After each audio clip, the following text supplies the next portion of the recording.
Hello, Internet! Welcome to episode 387 of the Assorted Calibers podcast. The Second Amendment podcast is a little bit for everyone. I'm Weer'd, and tonight I am joined by the greatest hostess in the entire universe. She's amazing. I absolutely mean it. Erin Paulette! How you doing, Erin? Where's the poodle? The poodle? Yeah. I mean, I'm looking at the show notes, and it says very clearly the Assorted Calibers Poodlecast. Oh, yeah, Xander changed that. And I just gloss over it. I read the script. I mean, you in the English language have only a fleeting acquaintance, especially with the written word. I mean, I am not diagnosed, but I strongly suspect I am dyslexic. And yeah, that means that so long as the first letter and the last letter are right and it's about the same length, I'm good. How am I doing? I'm here, and that's pretty much the extent of the laundry I want to air right now. Just for our listeners' edification, we usually start recording at like 10 o'clock because we've got to have an hour of screwing around with other people. It's like 11:30 at this point because I needed to vent. So, I'm here, and you're probably not going to get me feeling any better than this, but I'm going to do what I can to make this not suck. So how are you doing, Weer'd? I'm doing okay. It snowed today. Luckily, it is the wet springtime snow that just leave it alone and it'll melt on its own. But I've seen enough of this crap that I don't want any more. I'm growing seedlings in my kitchen so that when we finally thaw out, I can plant a garden. But us thawing out doesn't seem to be something that's going to happen. Mm. But other than that, it's been a good day, though I'm also looking forward to airing the place out because I am still having horrible asthma from, I assume, mouse allergens, even though there is no sign of mouse. So either that or I need to just like tear the entire kitchen apart and just do a super duper deep clean, of which I am not interested in doing. But yeah, that's the extent of my day. Nuke the site from orbit. It's the only way to be sure. Yeah, just burn the house down and collect the insurance money. Yeah. By the way, you may know about this. I don't know, but there was like a 2014 game called Alien Isolation, which I don't know that you've heard of, and I know Alien is one of your favorite sci-fi franchises. Yes. And this is like a survival sneaker, sort of like Thief of the Dark Project. Mm-hmm. And so this seems like a game that would be very much up your alley. I would get it for you, except for the fact that you've never played any of the other games I've bought for you. Yeah. So what's the point? But there are some pretty entertaining clips of it on YouTube, and it has a pretty high fatality rate. A lot of times the alien's going to get you. And so a lot of these clips end with the people pausing the game because they don't want to see the alien biting their head. So it looks to be a fun anxiety cultivation game. I mean, it also sounds very, very true to the Alien series because at least the good ones essentially end like a Shakespearean tragedy. But, so speaking of Shakespearean tragedies, Weer'd, I understand that the ATF is back to its usual shenanigans regarding, braced pistols. What's up with that? Yeah, well, so there is, let me pull up.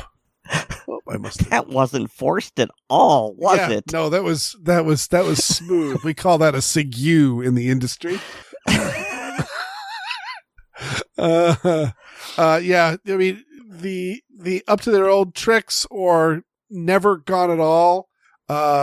So this article I grabbed, it's been reported by a number of people, but I found that this NRA ILA one was the one that was most succinct and in text. Because I've been hearing about, like, I first heard about this on podcasts and from some YouTubers.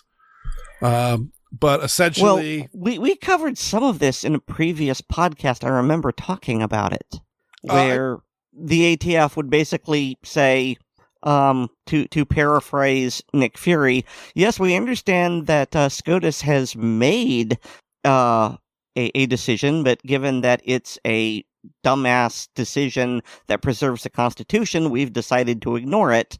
We still have the right to interpret all these things, even though the Supreme Court told us to stop it. So for people who are wondering what the heck we're going on, because we have very expertly buried the lead here.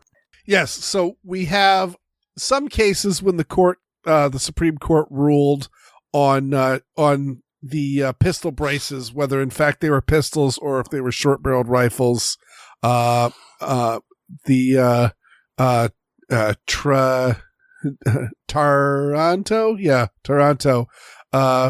versus US was or versus ATF was dismissed after as part of that ruling, but there's been other cases that have been brought up, and essentially ATF in their statements have said that they in no way feel obligated to disregard all of that because the law is written as the law, even though again the courts have ruled that it's unconstitutional.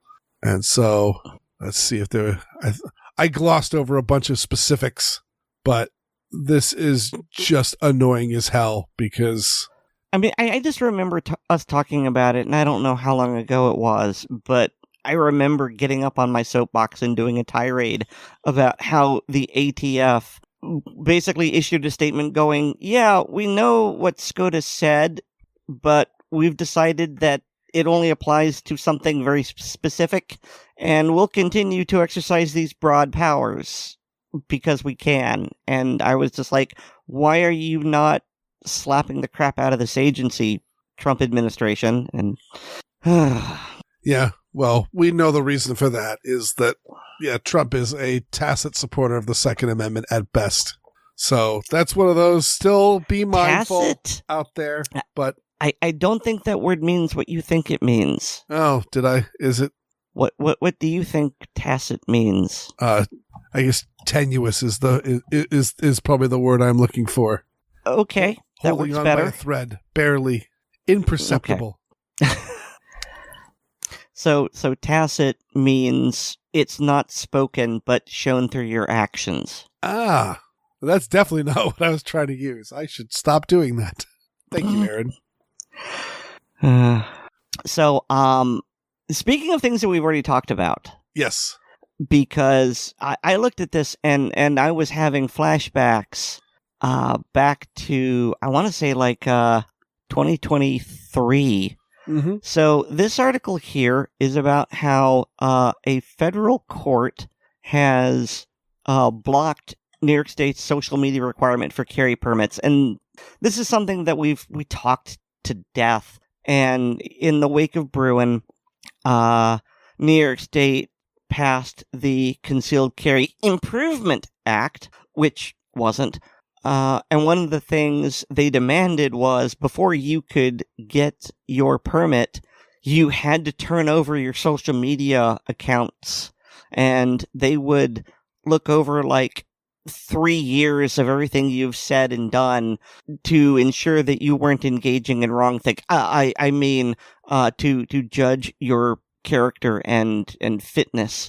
And back when that happened, Blazing Sword joined with the Knight First Amendment Institute at Columbia University, and that was an amicus brief challenging this, and it was for the Second Court of Appeals, and the court found in our favor, and so the First Amendment was used to defeat an infringement upon the Second, and so New York's social media disclosure requirement was blocked.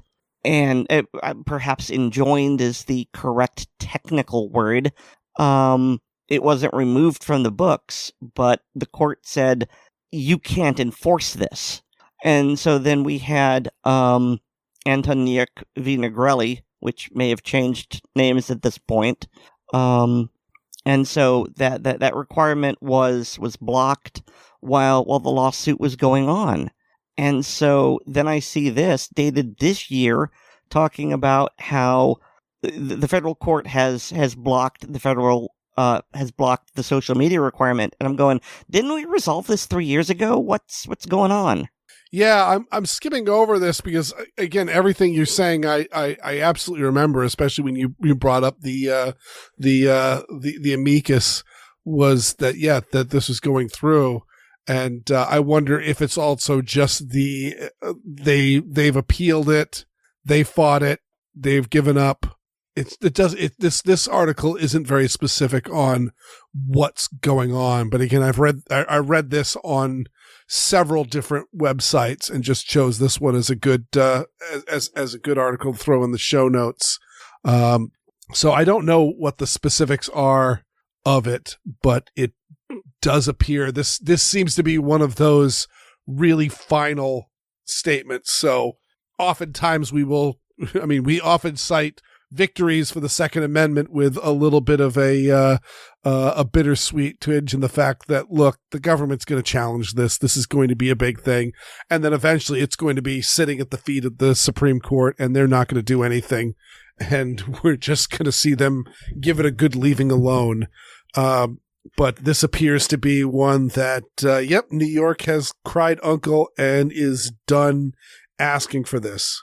So again, this is good news. Again, it's a First Amendment issue, also from somebody who is frequently criticizing the government on Second Amendment grounds and is in at least what formerly was and may still be to a lesser extent a May issue state, where my permit is also my right to own a firearm.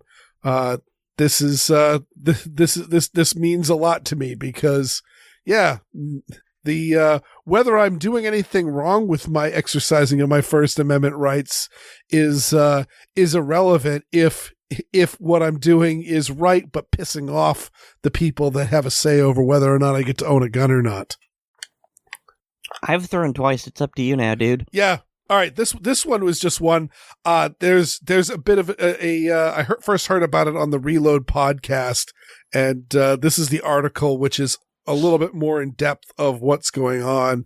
And I'm not going to dive into the whole thing, but this was written by Alan Beck, who he's kind of a recent addition to the Reload staff. I don't know if he's permanent staff or he's doing freelance work for them, but he does more of a historical dive into things. And this is actually super duper interesting in talking about how historically, one thing you see historically with firearms is that, yeah, everyone had guns, carry guns. It's kind of expected that, an adult man would be armed and that women taking care of the house would know how to grab a musket off the above the fireplace should some threat come to the household.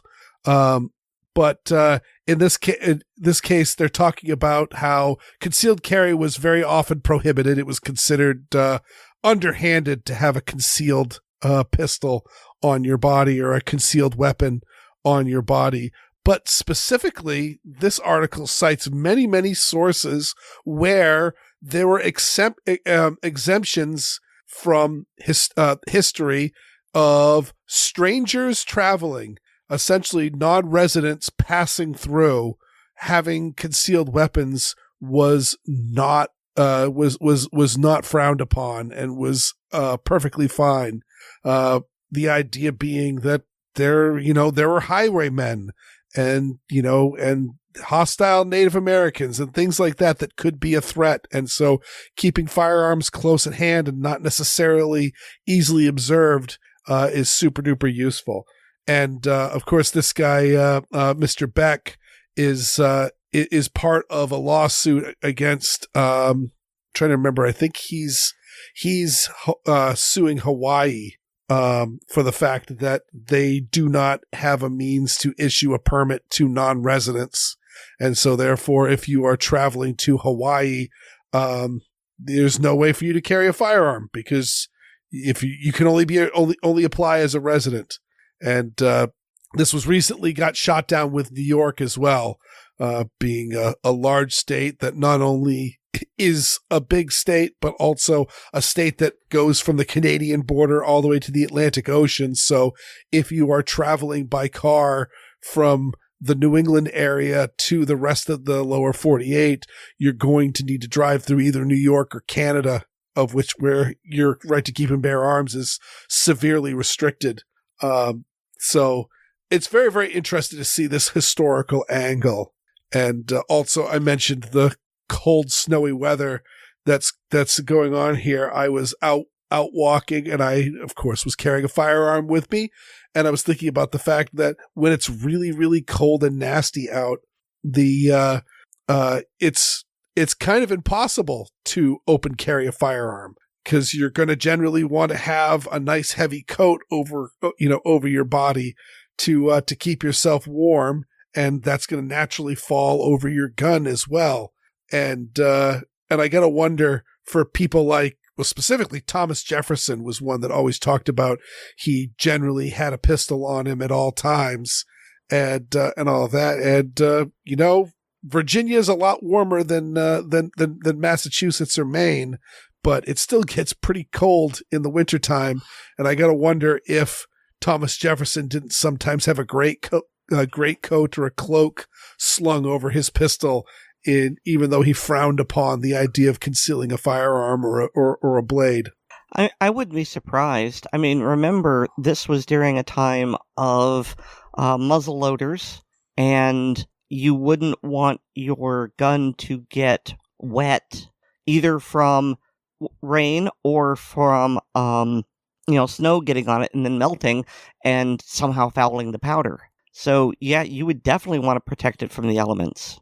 Oh, and that's an interesting thing too, is that the frizzen on a flintlock essentially relies on a hinge plate, and if you had any sort of icing on that as well, that would completely lock up the gun.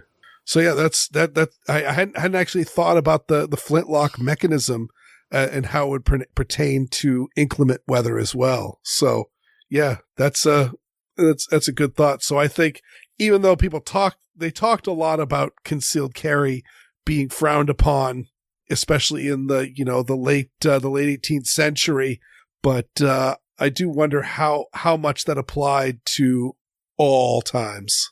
All right, and this last one, I had to do it. I saw it, and I was just like, this is hilarious in its level of irony. So Mara Healy is suddenly, and I don't even know why. I was just thinking about what on earth would she be doing to get this, but she essentially had an event where she was speaking up for hunters in Massachusetts. There's the Boston Herald article it's got a picture of her shooting a crossbow. And she's talking about wanting to get rid of Sunday hunting. You can't hunt on Sundays in Massachusetts. Massachusetts has a ton of blue laws from essentially left over from the puritanical times. It was like only 20 years ago that liquor stores were allowed to be open on Sundays, and liquor stores are still a very, very prevalent thing here. We call them package stores in Massachusetts. You can't just buy booze at the grocery store. Can't pick up a 6-pack of beer while you're grabbing your groceries like most people do. In fact, you need to go to a liquor store to buy beer, wine, spirits, etc. So getting rid of Sunday hunting, adding crossbow, lifting out the crossbow restrictions, and the big irony of that is that Mara Healy, of course, signed into law and even put an emergency preamble on our bill that was that is our essentially NYSERPA reaction bill, temper tantrum. And one of the things it does is it gets rid of the sporting exemption from the permitting system. And so back when I was very, very active with the Northeast Shooters group, we would have range trips where somebody would host from their club, and everyone would come in and we'd shoot all day and meet people and all that. And one thing that would often be done was someone would come up with some form of competition. It would usually just be just a quick, target shooting and all that. There'd be a prize and there's something everyone could participate, and they would print up flyers. And the purpose being that there was an exemption in that if you were an out-of-state gun owner and you were traveling through Massachusetts, if you were doing so for the purposes of sport and you had proof, and that would either be a competition and specifically something that is outlined and pre-planned, not something informal, or for the purposes of hunting, you would be exempted from the need to have a permit to own that gun. And the Mara Healy signed into law that has gotten rid of that. So now the only way for you to, say, go duck hunting on Cape Cod, or go deer hunting out in Western Mass, you would need to get a non-resident license to carry or a firearms identification card, depending on what gun you want to use. And so that's probably haven't heard the reports just yet from Fish and Game, but I've got to imagine it's absolutely crippled our hunting season this year, because it's the first season where it came into effect. And so I don't know why she's doing it. She's term limited out, so she's not running for, if she's running for an office, it's going to be, possibly a federal one. I haven't heard of any of what she's got her eyes on next, or if she's going to retire. But she's not running again, and so I'm not sure what she's trying to accomplish with this, but it is very ridiculous. Well, ridiculous in the same way so many other politicians who don't use guns but want to make it look like they use guns appear for these photo ops, like most recently Tim Walz. Mm-hmm. But I remember Obama shooting a shotgun, and then there was when Dick Cheney shot his hunting partner with birdshot. Mm-hmm. I mean, I don't know about you, Weer'd, but I long for the days when vice presidents shot to kill. Oh, good old Alexander Hamilton. Thank you for getting the reference. I really appreciate that. Yes. But yeah, no, I mean, I covered that in my Weird Audio Fisk of Tim Walz essentially just saying, I don't need to define what an assault weapon is. It's not that he doesn't need, he just can't. They just know what they don't like and they just don't want it to have it there, but they're not going to tell anybody what it actually is. So, but that's the ridiculous of anti-gun people. And speaking of ridiculous anti-gun people, there are a few things that fire up my prey drive more than the Twix and David Hogg. It's time for a Weird Audio Fisk.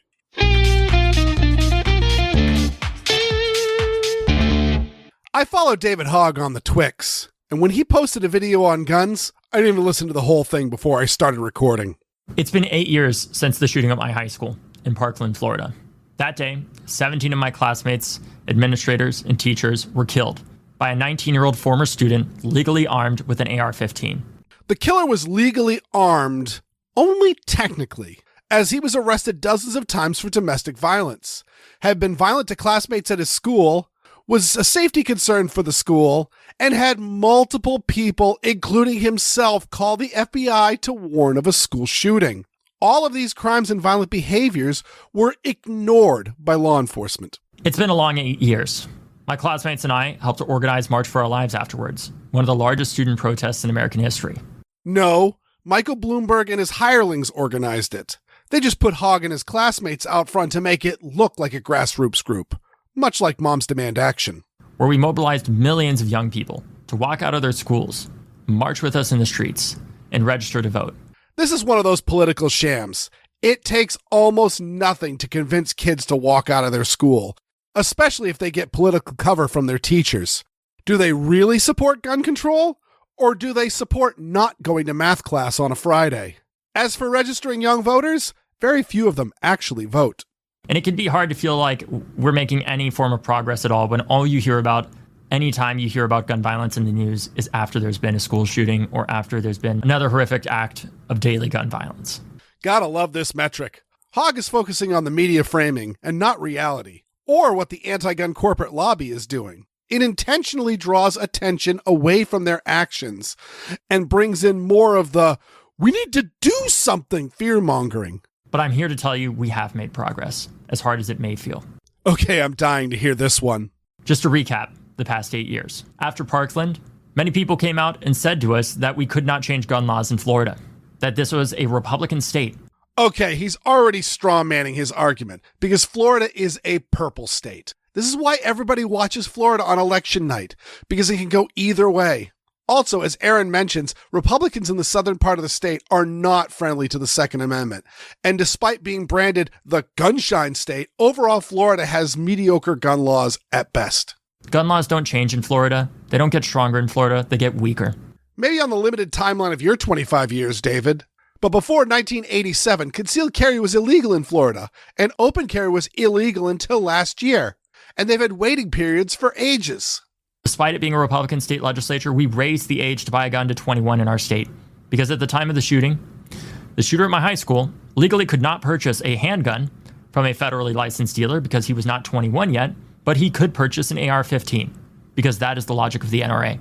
And that law is likely going to be repealed because it violates the Second Amendment. Hogg is ignoring the fact that the shooter could have easily been convicted of domestic violence.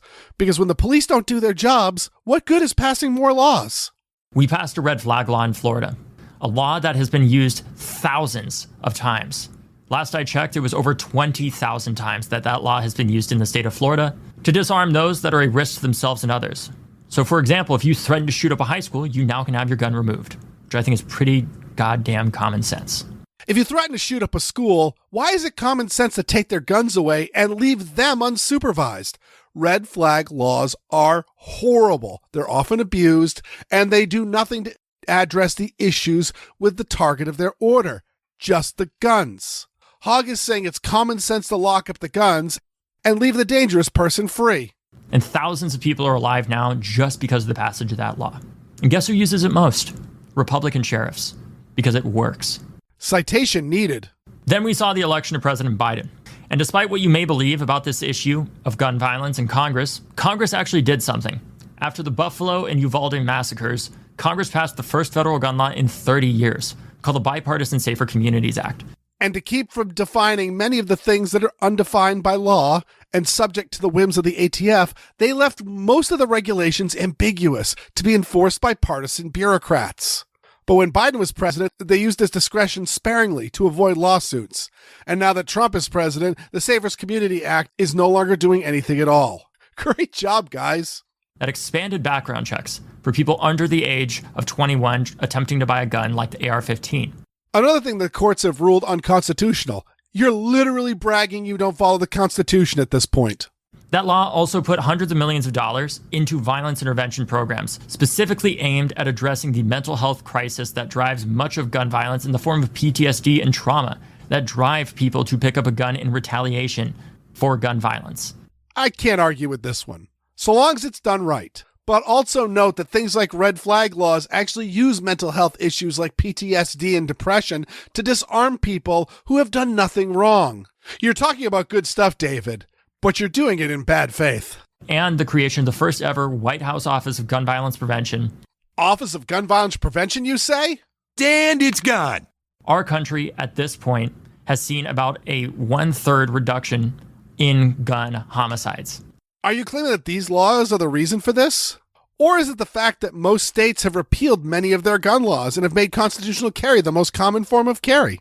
I know that is nowhere near enough. It will never be enough. That's why we can never trust gun prohibitionists. Many of whom are now running for office, like Congressman Maxwell Frost, who was March for Our Lives' first national organizing director, or people like Bryce Berry, who got involved in politics after the Parkland shooting, leading one of the March for Our Lives marches, and so many others around the country who are now old enough to run for office. That's been a tactic of Michael Bloomberg the whole time. If he can't win national elections, he'll groom proxies to do that. He'll groom proxies to win. Shannon Watts was predicted to be the first, but her popularity and likely skeletons in her closet meant she's withdrawn from the campaign trail. Lucy McBath is a former Everytown employee and is now a congresswoman. And Mark Kelly suddenly had money to win a Senate race once Americans for Responsible Solutions started playing nice with Everytown. You'll notice that Hogg doesn't mention himself here. Check the show notes if you don't know why that's really funny. I'm here to remind you that you are not going to hear about the shootings that do not happen. Because the gun prohibitionists cover it up. Check the show notes.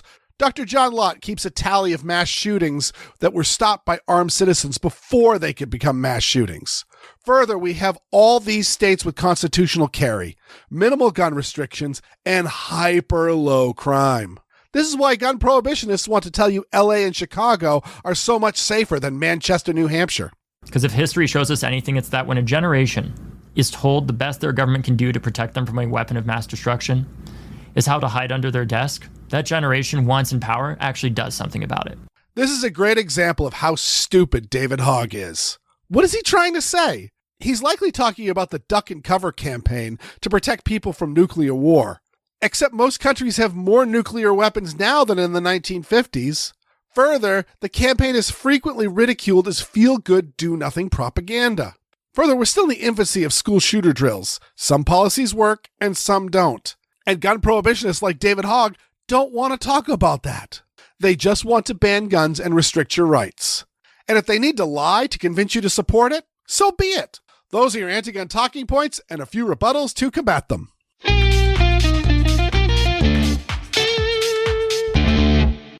So, as I said in the pre-show, Weer'd, I hate David Hogg. I hate his voice. I'm not going to listen to that. I'm an armed adult, and you can't make me. That is true. And I know that you made the great request for me to hang on to the scripts that I write that I follow off of this. So while you didn't hear what David Hogg was saying, you did hear my rebuttals, and I think you probably have a pretty good idea of what he was talking about. Probably, yeah. Yeah, it's just it is hilarious on how much he is trying to cling to relevance, and hasn't been talking too much about guns recently. Oddly enough, he's been hanging out with Graham Plattner of Maine an awful lot, which is a pretty unfortunate choice given some of the pictures of him from the March for Our Lives with his black armband, and now he's hanging out with a guy that's got an SS tattoo on his chest. So, at least her opponents are dumb, Aaron. Yeah, at least we have that. Yeah, I'm not really sure what he said about Florida, but you're absolutely right. It is a purple state, and everyone's heard my soapbox rants about Miami Republicans, so you got that correct. Yeah, effectively, he was just doing the straw man argument that Florida is some stalwart Republican state and very, very strong on gun control. So any accomplishments that they're going to do is Herculean. Well, I mean, that's pretty standard for this sort of thing.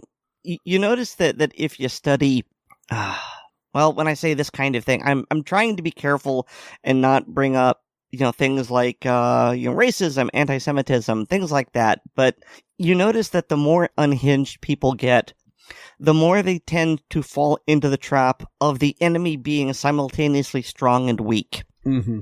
And that sounds a lot like the things that David Hogg is saying. And, the enemy is strong because, Florida has, all these guns and everyone is pro-gun. But at the same time, we are weak and cowardly, and all the Democrats, actually not all Democrats, but, the far gun prohibitionist left that Hogg is courting, all they have to do is stand up to us, and we will buckle under their steely determination. And it's just like, you can't have it both ways. But they think they can. Yeah, well, my point being is that anyone who engages in that the enemy is strong and weak, that's magical thinking. That's delusional. Mm-hmm. So, Well, let's finish off on something that's not delusional, Aaron. Okay. David is here to once again remind us that you can't spell Barbie without AR.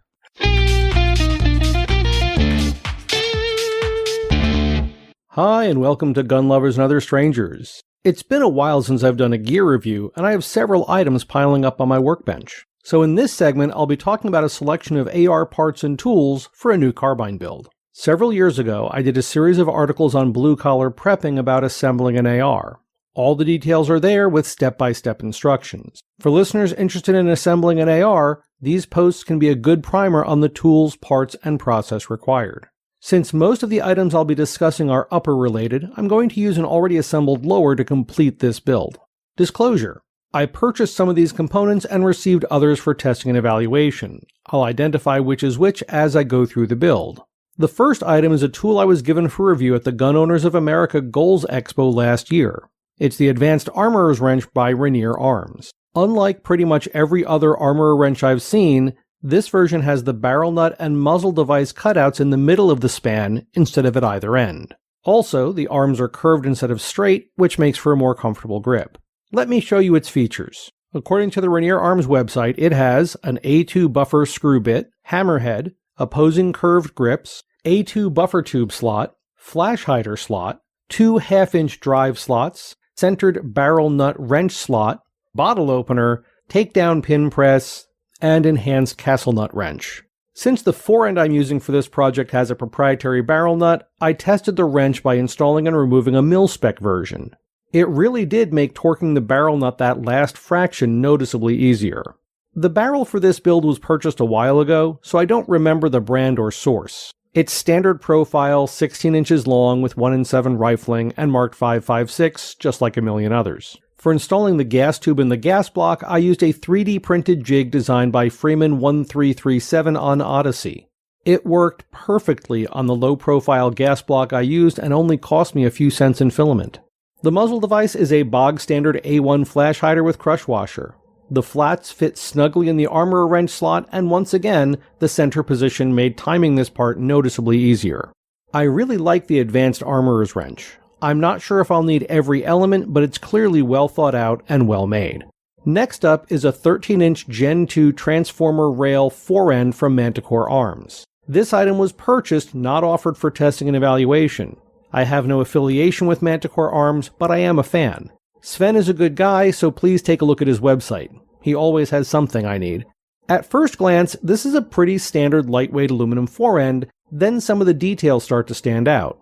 The Picatinny rail on top is only at the front and rear of the forend, which I prefer, and instead of the usual M-lock on the sides and bottom, there are much larger open slots. These are designed to take the transformer panels, which come in two styles, polymer grip panels and aluminum M-lock. Both types are held down with a pair of 832 by 1/4-inch screws. My kit came with 6 polymer and 3 M-lock panels and enough screws for all of them. Installation went smoothly. The barrel nut, while not compatible with the center opening of the Advanced Armorer's Wrench, did fit the enhanced castle nut wrench at one end. The instructions call for 8 small screws to hold the forend to the barrel nut. No problem so far, but according to the instructions, the 4 upper screws are 632 by 1/8 inch, and the bottom 4 are 632 by 3/16. Even lining them up side by side, I couldn't determine that 1/16 difference in length. Either I got all 1/8 inch screws by mistake, or the instructions need updating. Regardless, installation of the forend and transformer panels went without a hitch. Everything tightened up nice and snug. One feature I particularly appreciate is the forend has small wings that extend over the sides of the upper to help lock things in place. The transformer is a nice, comfortable, and lightweight forend. Next up is the Devil Dog Concepts Hard Charger Side Charging Handle System. This was another item I was given for testing and evaluation at the GOA Goals Expo last year. I don't recall if the fellow I spoke to was Cameron Hillman, the company's CEO, but he demonstrated the ruggedness of the hard charger by placing the buttstock on the floor and standing on the handle. He then brought it back up and charged the rifle normally. At first glance, this looks like a complicated system of levers and rods, except it really isn't. There's a bracket that locks into a Picatinny slot on the upper, an adjustable forward support, and a modified charging handle with side lever. Installation was a breeze and barely took a minute. I spent more time examining the mechanism than attaching it to the rifle. Being left-handed, operation requires me to remove my firing hand from the pistol grip or use a reverse AK reach around. Even so, I like the hard charger. It's cool, different, and seems to work well. Right-handed shooters shouldn't have any issue using their support hand. The only possible concern I see is for people who have a very head-forward hold. When retracted, the charging handle comes right back at your nose, but still much less disruptive than when charging a traditional AR. The last part is the buttstock, or should I say butt stocks. I really liked the look of the Thrill Bantam when I saw it at the GOA Goals Expo. After talking to the rep, he agreed to send me one for testing and evaluation. As a bonus, he also included a CCS Combat Competition stock. Installation was as simple as any other AR carbine stock. Pull out on the adjustment lever and slide it on the receiver extension. These are very well-made rugged items. The Bantam has multiple slots for threading a sling, and the CCS has those as well as several QD sockets. The Bantam lives up to its name by being smaller in both height and length than a traditional carbine stock, but gives up nothing in functionality or comfort. The Bantam's adjustment lever is actuated by pulling back on the front, and the stops are solid. One additional feature on the Bantam I'd like to see more manufacturers incorporate is a small spring-loaded plunger in front of the locking pin. This kept the stock snug on the extension and prevents any wiggling common to many other stocks. The CCS is traditionally sized and contoured with a nice rubber butt pad and wider cheek rests. Positional adjustment is by the standard squeeze lever. As with the Bantam, stops are solid. Even though the CCS doesn't have the spring-loaded plunger, there was very little play on the extension, a clear sign of attention to detail and quality manufacturing. I'm honestly not sure which of the two stocks I like better. The Bantam is lower profile, but the CCS has QD slots. On a 5.56 carbine, recoil isn't an issue, so the better butt pad of the CCS is a wash. I may have to build yet another AR, so I can use both. So there you have it. A review of a few AR parts and tools from the resident ACP armorer. I hope this helps any listeners with their future builds. Stay safe and happy building. Then the one big part is cut up into little pieces parts, and parts is parts. That about wraps up this segment. If you have any questions for me or suggestions for future segments, or a comment on a past segment, please post them on the Assorted Calibers Podcast Facebook or MeWe pages, and Aaron or Weer'd will make sure I see them. I'm also a contributor on the Blue Collar Prepping blog, which can be found at bluecollarprepping.blogspot.com. Finally, I'm a published author, and books with my stories can be found on Amazon under the names Brenna Bach and David Bach. That's all for now. Thanks for listening. I'm David, and this is Gun Lovers and Other Strangers.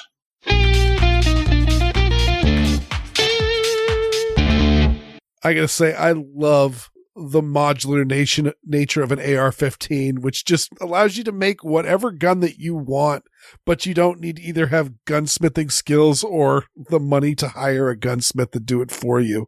And and this is, as a 1911 person, you can kind of do this with a 1911 in the fact that, you've got different grips, different back straps, different triggers. There's a lot of stuff that you can pull off and replace without needing to do any, cutting of metal.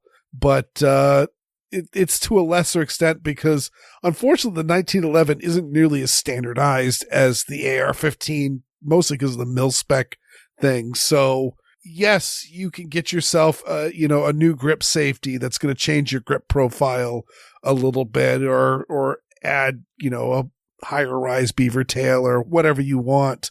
But maybe that pocket that was made for that specific gun that you have isn't quite the same size as the piece that's going through. So you may need to do some file work just to make sure it fits snugly. Huh. So I have one of the Devil Dog concept side chargers, and I've had one for a while now. At least 10 years. I talked about it on, I think it was Blue Collar Prepping, and I really, really like mine. And I could probably dig up the review somewhere, but I have to agree with what David said. It's very easy to install, and it's just super easy for me to use. I like the fact that it's on the left-hand side of the rifle. So, true story here. When I was in ROTC in the late 1900s, they were they, being the instructors, were teaching the cadets how to use the air. Well, actually, in that case, it really was the M16. And so it was time for us to charge our rifles. And so they told us, actually, I think they said, charge your rifles. And so just about everyone who was right-handed reached up with their right hand to pull back the charging handle. Now, I want to point out that it's not like we were supporting the rifle. We were in the prone position, getting ready to shoot. And so what I did was I just reached up with my left hand and pulled it back. And the instructor was immediately on me. Not like chewing on me, but it's just, why did you do it that way? Are you left-handed? And obviously I wasn't, because my right hand was still in the pistol grip. And I just went, no, it just seemed the best way to do it. And he promptly told me how wrong I was, and I needed to do it the proper way. And this being the military, I didn't argue. I just, yes, Sergeant, and I did it the way they wanted me to do. But it's not like there's a ton of resistance on the charging handle. It's not like if I tried to do it with my non-dominant hand, I'll be straining and not be able to charge it. And it seemed to me that it was better for me to maintain control over the rifle's pistol grip and the trigger and charge it with my left hand than to take my hand away from the control group to operate the charging handle that way. And so I'm a little bit strange in that regard. And so when I see the side charging handle that I operate with my left hand, while my right hand can still be near the pistol grip, yes, this is exactly my philosophy. I love it. And I also saw the people from Devil Dog Concepts do exactly what David described, where they will stand on the charging handle of their rifle. And one of their taglines is, we don't just stand behind our products, we stand on top of it. Nice. And that was really impressive. Yeah. And I will say, when it comes to the once semi-automatics hit the scene, there was two competing trains of thought. And one was, and it was specifically going like on the Russian front, you had the what was it? The SVT-44 or 33. I'm trying to remember which one. The big SKS, but you had the SKS and then later the AK coming about, and they all are charging on the right-hand side. And the idea being that, these are all replacing the Mosin Nagant, of which the bolt handle is on the right-hand side. And so you would take your hand off of the wrist of the rifle and then work the action and get the next round into the chamber. And so the idea of you reaching up to charge your AK, you're doing it the same way with the right hand to charge it. But you're also, the other competing one is saying, look, keep your hand on the pistol grip, hold on to the firearm. You could tuck it into your shoulder to bounce it off, and then charge it with your left hand side. And that way your finger is always right near the trigger and it's ready to go. And that was went on with the Sturmgewehr rifle, had the left-hand charging handle, as with the essentially its predecessor, the G3 and SETME, and then also my beloved FAL has the charging handle on the left-hand side. And I agree, Aaron. I absolutely prefer charging with my left-hand side, and when I use an AR, I also charge it with my left hand because it's the right way. We'll just say it's the right way. It seems obvious to me. And actually, I can't remember the last time I saw like an actual honest to God firearms instructor say to charge an AR with the right hand as your first option, especially in a world where David points out he has to do the reverse AK rack, where the modern people running the AK, they still hold on to the pistol grip and they just turn the gun sideways and then reach over and grab the charging handle that way. Mm-hmm. I mean, honestly, I'm reminded of, I believe it was Saving Private Ryan with the sniper. I think it was Barry Pepper. Yes. And he was a left-handed sniper shooting a right-handed rifle, and so he had some very strange way of working that bolt action. Yeah. I do think he took his hand off the wrist of the rifle, reached over, and worked the bolt. And it was just, oh man, that looks super awkward. Yeah. Actually, it's reminded me too, the very, very limited field of bolt action pistols, most of which are designed for like long range, pistol shooting and bench rest pistol shooting. They actually have as a general rule, the bolt handles are on the left hand side, because the idea is you're going to want to hold on to that pistol still, and you want to hold on to it with your right hand and work the bolt with your left. Hmm. And do you know who else works the bolt of their rifle the proper way? I wondered how you were going to do that. Well, that would, of course, Weer'd, be our listeners. Our listeners! They're completely infallible. Whichever way they do things, that way is the correct way. Thank you, listeners, each and every one. We really appreciate you tuning into this show. We hope you had a good time, but we must give extra special thanks to our supporters on Patreon. So if you want Patreon, go to patreon.com/Assorted podcast to sign up. Patrons get an early release of the podcast, plus bonus content like the hilarious blooper reels, the ACB film tracks, and the ACB mag dump. Also, please remember to rate us on Apple Podcasts and Pocket Casts, subscribe to us on the platform of your choice, and share the show with your friends, both online and off. I've got a blog. It's weerdworld.com. That's WEERD world.com. And hear me weekly on Handgun Radio on the Firearms Radio Network. And you can get more from me one of these days at Linktree/Aaron Paulette. That's linktree.ee/Aaron Paulette, all one word. And thanks to Nate Spencer for our music. So you know what? I really don't have anything. I can't think of anything to say right now, but I will tell our listeners that, I mean, however many months ago I did Weerdingo, a bingo for Weer'd, and last week I made one for myself, Aarongo, so we'll put them in the show notes and you can play along. And I see that Weer'd is so very, very close to getting Aarongo, and so I'm just going to conclude with I have a pony Sona, and her name is Powder Flash, and she shoots a pony modified flintlock, and there are all sorts of jokes made using the term powder horn. Say it weird. I got Aarongo! Our bingo is assorted, and so is our podcast. Good night, everyone. Good night.